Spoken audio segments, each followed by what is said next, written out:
Welcome back बेटा। Next topic है हमारा मास एंड वेट। देखो काफी इजी है, ज्यादा कुछ नहीं है, छोटा सा टॉपिक है तो जल्दी से इसको कवर कर लेते हैं। तो मास क्या होगा? मास होगा कि कोई ऑब्जेक्ट है उसके अंदर कितनी क्वांटिटी है।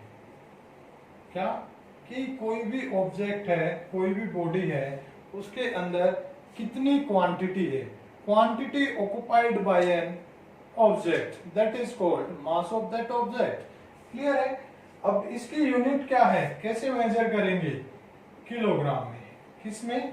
किलोग्राम में इसको मेजर करते हैं। जो एसआई यूनिट है वो क्या है इसकी? किलोग्राम। ठीक है। अब वेट की बात करते हैं।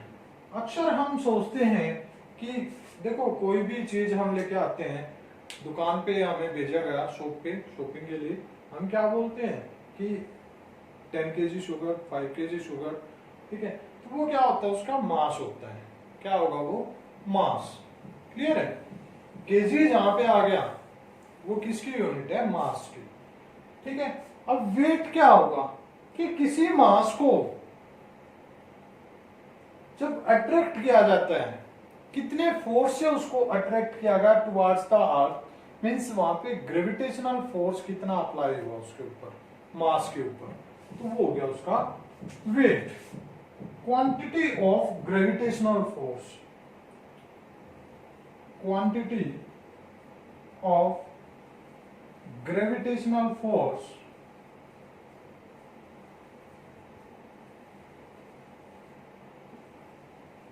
applied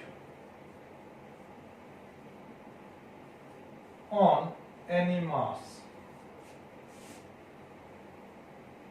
वो हो गया हमारा वेट। या फिर दूसरे वर्ड में हम बात करते हैं कि how much a mass is attracted towards the earth. Clear है कि कितना वो अट्रैक्ट हुआ टुवर्ड्स द अर्थ, और उसी को हम क्या बोलते हैं दूसरे वर्डों में कि ग्रेविटेशनल फोर्स कितना अप्लाई हुआ।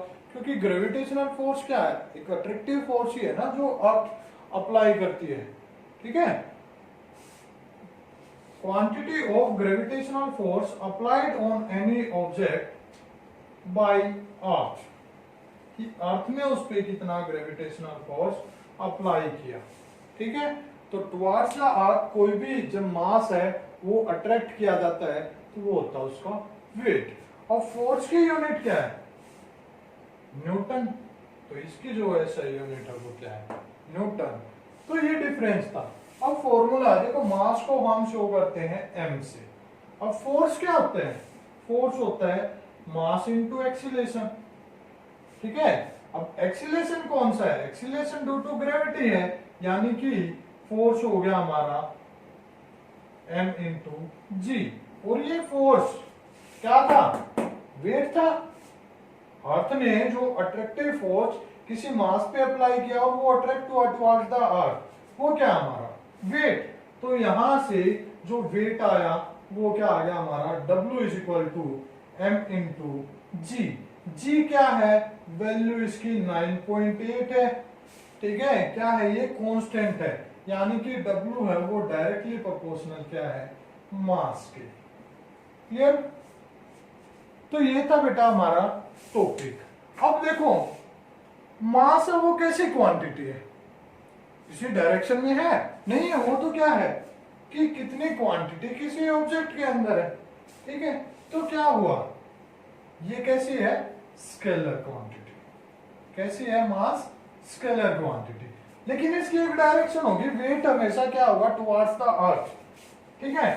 तो ये कैसी होगी? Vector quantity. ये होगी हमारी वेक्टर। तो डिफरेंसेस की जब बात करें तो ये एक डिफरेंस आ जाएगा, ये स्केलर क्वांटिटी है, ये वेक्टर क्वांटिटी है। मास है वो कभी भी क्या नहीं हो सकता? It can never be zero. ये जीरो नहीं हो सकता। क्या नहीं हो सकता? जीरो नहीं हो सकता। लेकिन वेट है, वेट कब जीरो हो सकता है? जब क्या हो जाए? Gravity, acceleration due to gravity क्या हो जाए हमारा? जीरो हो जाए। जब g की वैल्यू हमारी जीरो हो जाएगी, ठीक है, तो क्या हो जाएगा? वेट भी हमारा जीरो हो जाएगा। क्लियर है?